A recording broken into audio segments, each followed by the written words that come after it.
But wouldn't it be nice if tools just came perfectly tuned up, ready to go? You basically plug them in and you're ready to have some fun in the shop. But unfortunately, that's not the case. Nearly every single tool that you ever buy will require some type of tune-up, and at the very least, you need to check it to make sure that it is set up properly, even if the manufacturer claims that it comes properly set up right out of the box. And you know what? That goes for hand tools, it goes for power tools, no matter what you use. To get these things to perform as good as they can, you've got to tune them up.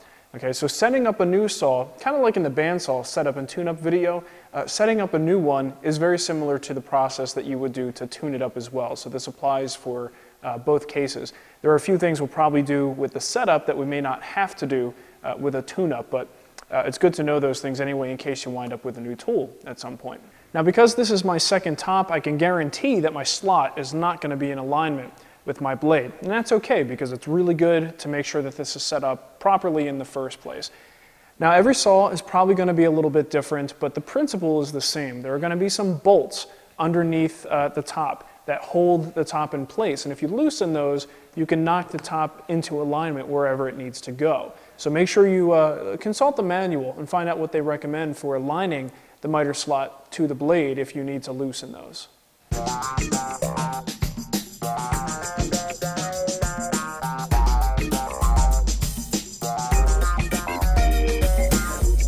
Now we need to take the measurement from the slot to the blade, and there's a few ways that you can do that. I have this little kit here that I got from Grizzly years ago. It was like 30 or 40 bucks, and it has a dial indicator in there. It's also got a caliper and a magnetic base. Now if you actually have built a jig for this, and I've seen some great ones, where they secure the dial indicator into the miter slot and you can move it forward and back and check alignment that way. That's fantastic. I just never really had a chance to do it, and I'm always in a little bit more of a rush than that. I'd also guarantee that most of you probably don't even have a dial indicator, so it's not going to make much sense for me to show you that. What I like to do is use a very finely graded ruler, the finest one you can find, whether it's millimeters. This one that I have goes down to a 64th of an inch, and I take my measurements that way. Now, I know a lot of you are probably saying, a 64th, that's not accurate enough. Well, I'm not really counting on the lines that I see here. I'm counting on being able to see in between the lines. And if you could see in between the lines, technically you could resolve down to, what would it be, 1/28th of an inch, okay? So don't rely on my naked eye for that, and I don't have a mechanical bionic eye. I have what I call my sexy specs. Now, not only will these help you tune your table saw, but they're pretty good with the opposite sex. Now the first thing is to pick a lucky tooth. Okay, this is going to be my lucky tooth, and we want to stick with that lucky tooth throughout this procedure. I press the ruler up against the lucky tooth, not so hard that I deflect the blade, which actually would be kind of hard to do, but just nice and firm. And sometimes it helps if you close one eye, but I've got 32, 33, 34, 35, it's about 35 and a half. If you were to look really closely. So we will take this tooth, rotate that to the back, and take the measurement against that same tooth. And I'm reading 32, 33, 34, about 34 and a half. Okay, so we're really only about a 64th off. So let's plan on making an adjustment. So now what I'm going to do is loosen 3 out of the 4 bolts. And by leaving one tight, that'll give us a nice firm hold in one corner that we could sort of pivot the rest of the top around. Should work really well. So now I put the sexy specs back on, and I get prepared to take another measurement. And this can really be a hit or miss type of thing. We're taking measurements that are down to a 128th of an inch, and we're using a dead blow hammer to make the adjustments. You know, it doesn't exactly fit together, but we do the best we can, and it will be hit or miss. If you're lucky, you'll get it on the first few tries. So what we need to do, since it's, let's see, the back needs to go a little bit further away from the blade. So in order to get that corner out that way, the easiest thing to do is actually bring this corner in this way, because that was the bolt that I left tightened. So I'm going to give it a little bit of a tap here.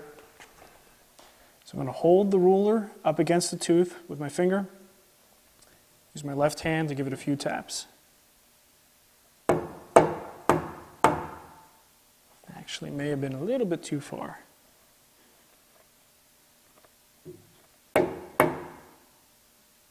Okay, now we'll rotate back, check at the back of the blade.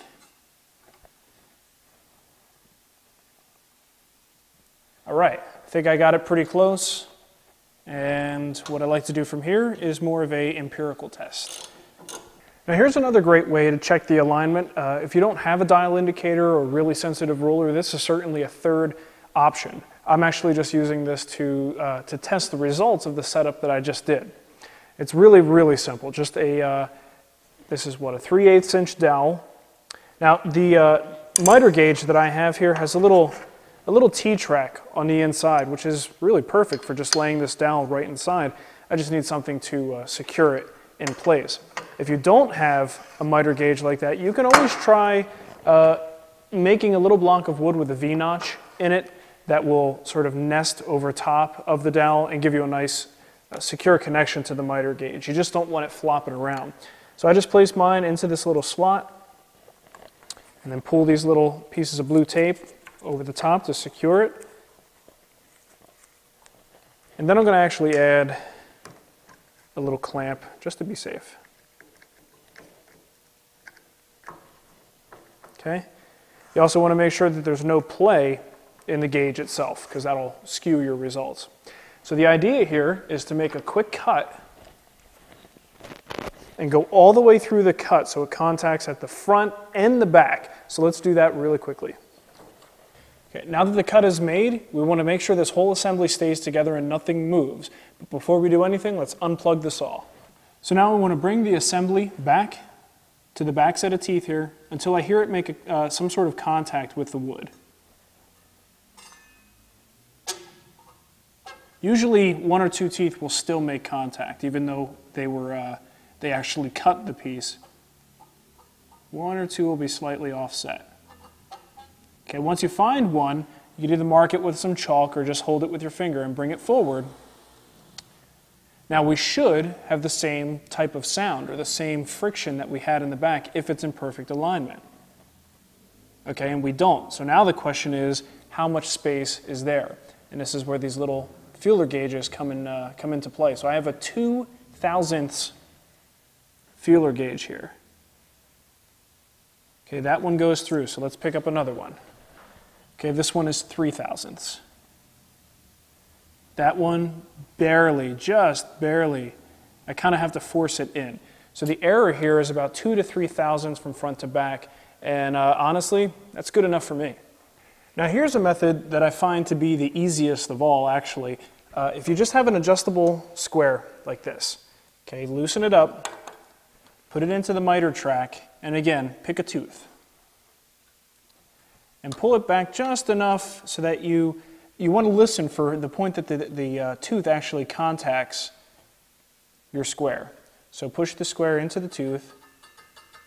You hear that? It's just contacting.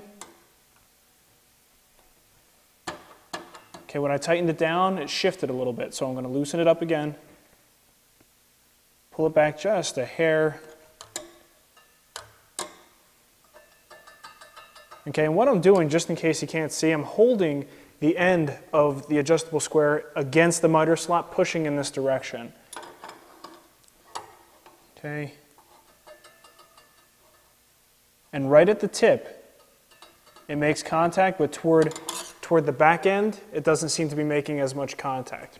Not sure why, it might not be square, but that's a trait that we're going to pay attention to because we want to see the same thing in the back. Okay, so we'll take this tooth, we're going to rotate it all the way to the back, and we're going to see if we can get that same thing to happen. Definitely rubbing in the back, and it goes away in the front. Okay, now if that wasn't the case, that to me is perfect. If that wasn't the case, we would loosen 3 bolts, get your dead blow, give it a few taps.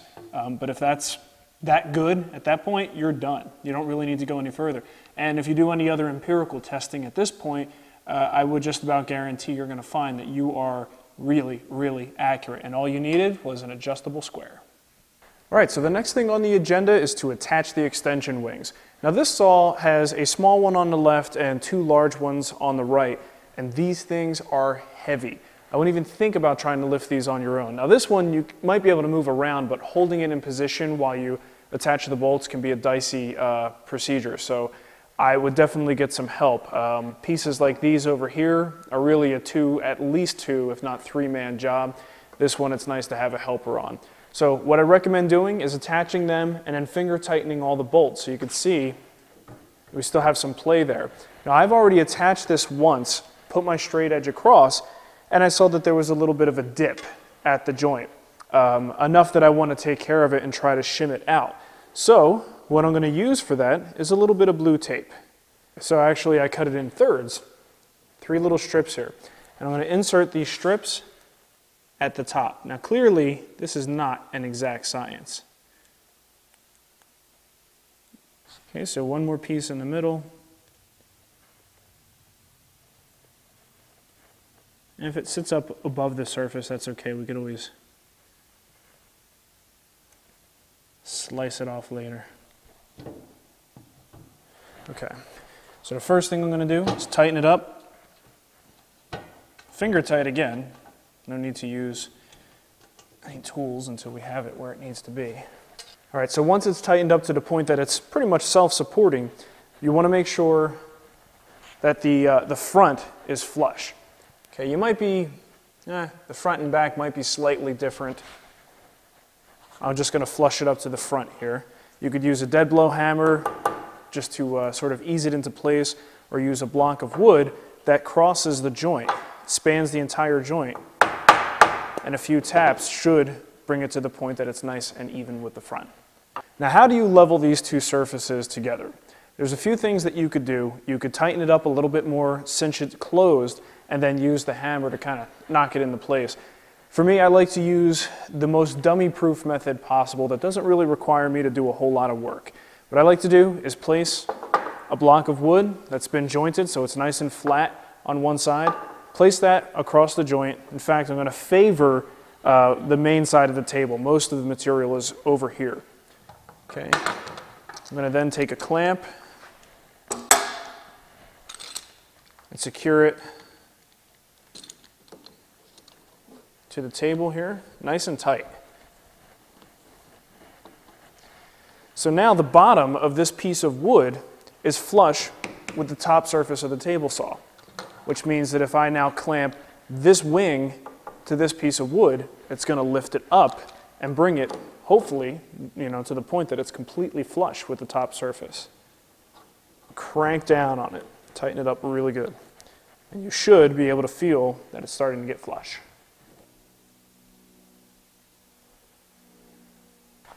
Now with both the front and back clamped in the same fashion, we're going to tighten it up. Now you don't want to go too tight at this point. You just want to start to snug it up so that it holds itself in position. And you can remove your clamps. Well, it's actually really good. If you do need to make an adjustment at this point, just a nice little tap with the hammer should do the trick. If you tighten it too much, you really got to hit this thing hard to move it. So I think that's good enough to really lock down at this point. Now I'm going to do the exact same procedure that we did for the left side, only this time on the right side. Everything is the same. I'm going to use the wooden blocks and clamps until everything is nice and level.